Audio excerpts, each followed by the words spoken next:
So something I thought would be fun to do for all you little piglets out there is to recommend you 10 movies that you may have heard of before, but you really didn't gather much interest or desire to actually watch them. Maybe no one even told you to watch these movies. I'm gonna do it right the fuck now. And if you can hear it in the background, this is what we got going on. Worm-clogged blisters, drowning in worm-infested sludge. Good shit. And all these movies I really actually genuinely enjoy. There's a lot of good things about them, various ways, which we'll get into right now. We got Blood Moon. And this is VHS, has a very nice lenticular cover. This is a movie that came out in 2001 on Spartan Tapes. Kind of a unique take on the werewolf genre. You got a young girl who is living with the lycanthropic skin condition. There's just hair everywhere. And she's in a traveling circus group led by Tim Curry. Just, there you go. If I remember correctly too, she takes some sort of treatment to reverse this condition she's dealing with. And it just makes her go crazy and kind of animalistic. Hence the werewolf tie-in. And you see micropenis, you see ass, girl penis, there's gore, Tim Curry. Yeah, what more do I need to say? Check out Blood Moon. This next one, I don't hear anyone talk about at all. The Pool.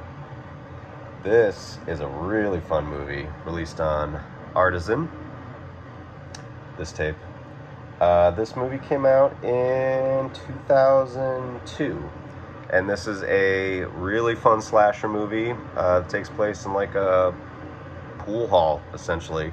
Cool slasher kills. I think they do the double knives in the slide gag, or at least one knife through the slide, and then the person goes through it and just really cool shit. James McAvoy is in this, oddly enough.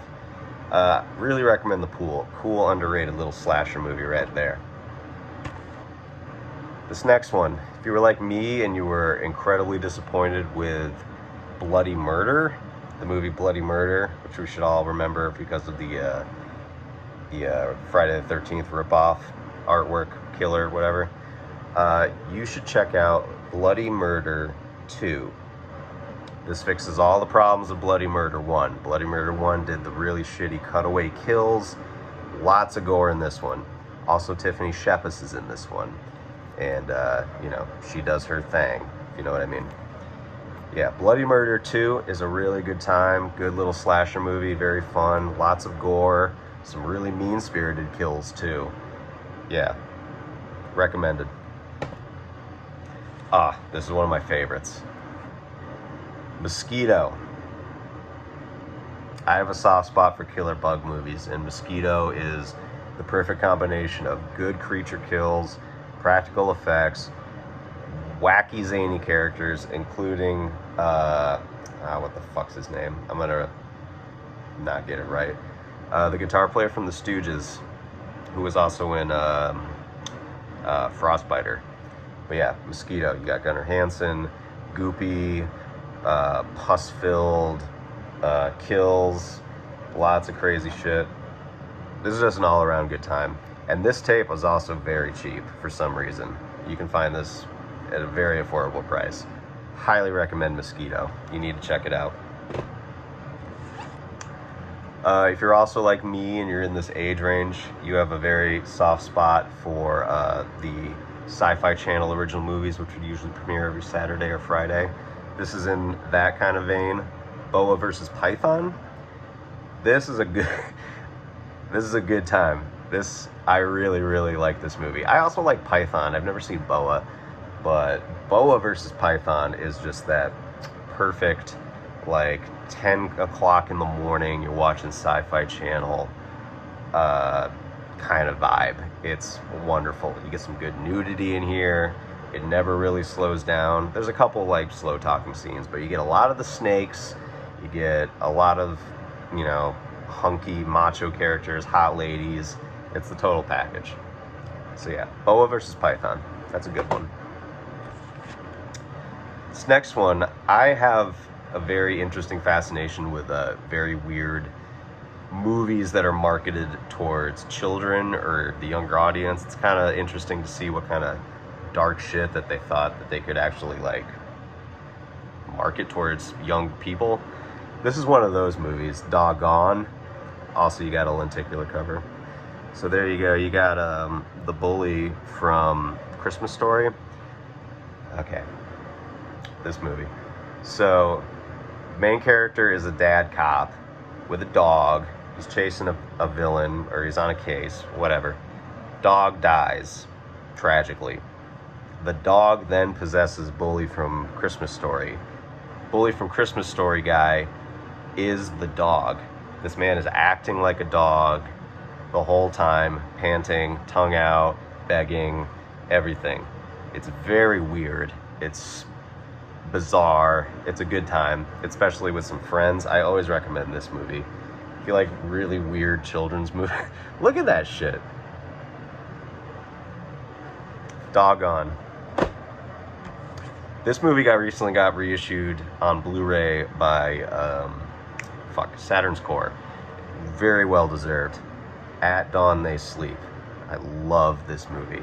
This is a triumph of shot-on-video movies. What they were able to do, Brian Powlin, I think I'm pronouncing your name right. What he was able to do with this is amazing. Great gun action, blood, good vampires. I don't like vampires, but this one does it right. Black metal, like New Jersey accents. It's fucking awesome. I still need to get the Blu-ray, but I've seen this movie at least 7 times since I've gotten this tape, and I always make people watch it. At Dawn They Sleep. Incredible. This is another thing going back to the Sci-Fi Channel.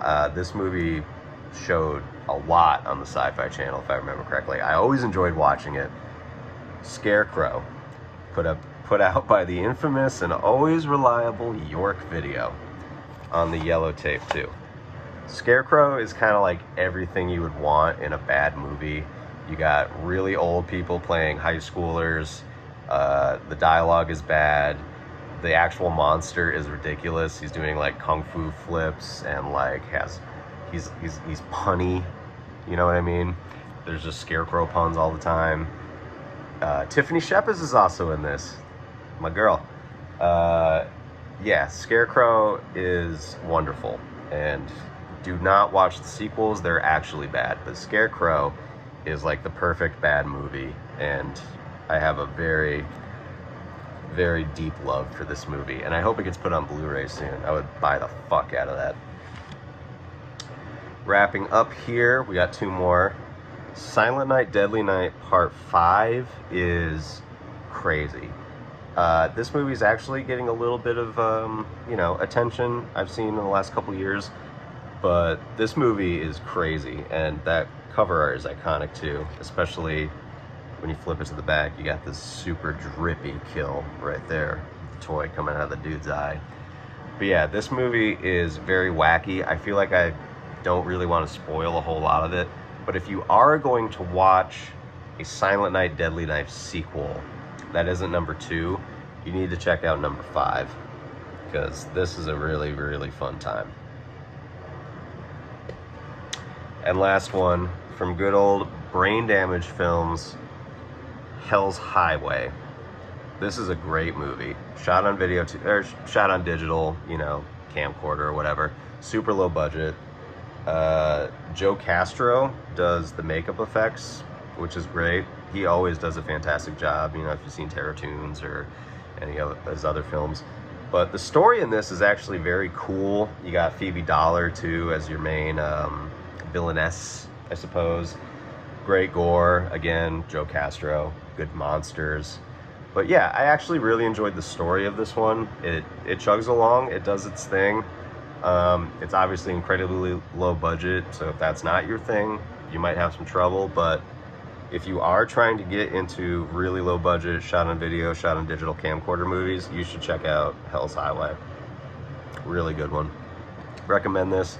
Brain Damage Films, always delivering the goods. And that's about it. Let me know some other you know, movies that no one else talks about that you love.